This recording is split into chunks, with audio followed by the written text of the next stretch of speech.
As we near the November elections, one GOP candidate is hoping to represent Florida's 19th congressional district. If elected, Christy McLaughlin would become the youngest woman ever elected to Congress, and she joins us now. Christy, thank you for joining us. Now, you filed a lawsuit against Florida International University College of Law, the state of Florida, and the DOE for political discrimination. Can you describe what experiences prompted you to move forward with this suit?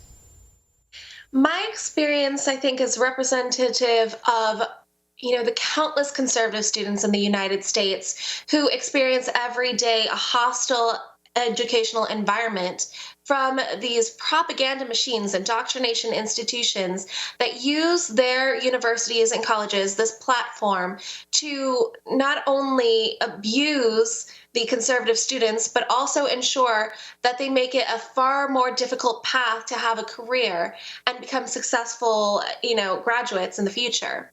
My lawsuit is representative not only of my experience, but all the conservative students that have received this abuse, and making sure that we represent young conservatives and their freedom of speech.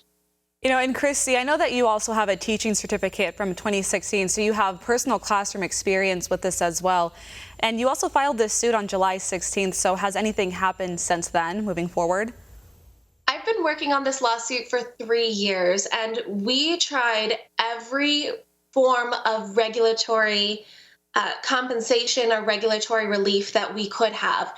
The unfortunate part is that the Department of Education has failed to protect our students and their constitutional rights. And that's why I've moved forward with this lawsuit, because if I don't take that action to protect my fellow students and my fellow young conservatives, then we will continue down this path of the socialist Marxist agenda. In fact, there was a study in 2018 that showed that 84% of 18 to 25-year-olds lean left or liberal or socialist. And that's not an accident. That is the deliberate actions of these propaganda machines.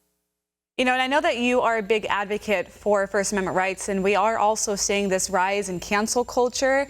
And with that, a lot of it's run around social media. So how do you plan to protect First Amendment rights, especially when it comes to social media?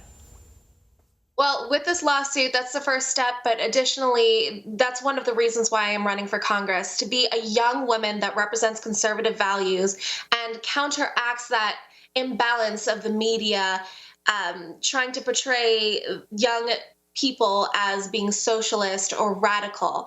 We are much more than that. We are very educated, and our fundamental rights are everlasting.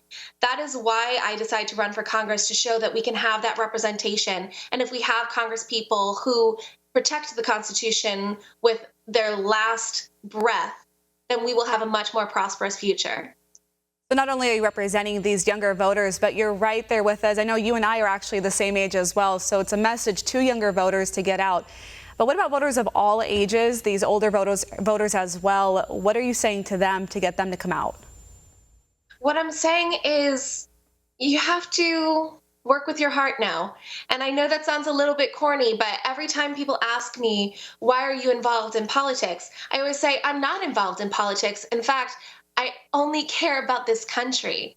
I'm involved in America. I'm involved in the people of the United States. And that's why you have to get more involved, because it's not about politics. It's not an agenda. It is about caring and actually taking that passion and moving forward.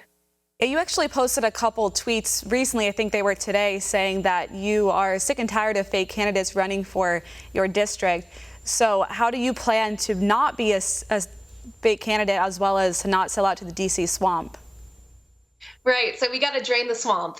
It's one of the main goals of my entire candidacy. I firmly believe in accountability, and my vow was to never accept any money from special interests because, unfortunately, when it comes to politics, money comes with strings, and people tend to answer to those interests rather than to the people that they're supposed to represent. And I think what people need to remember is when you have a congressperson, they answer to you.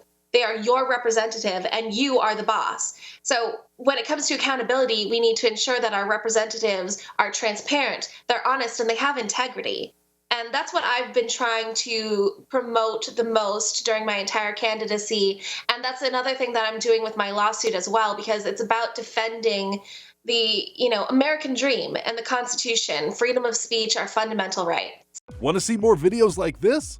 Click on the link below and subscribe to One America News on YouTube, and call your cable provider and kindly demand that One America News is added to your lineup. Call and subscribe today.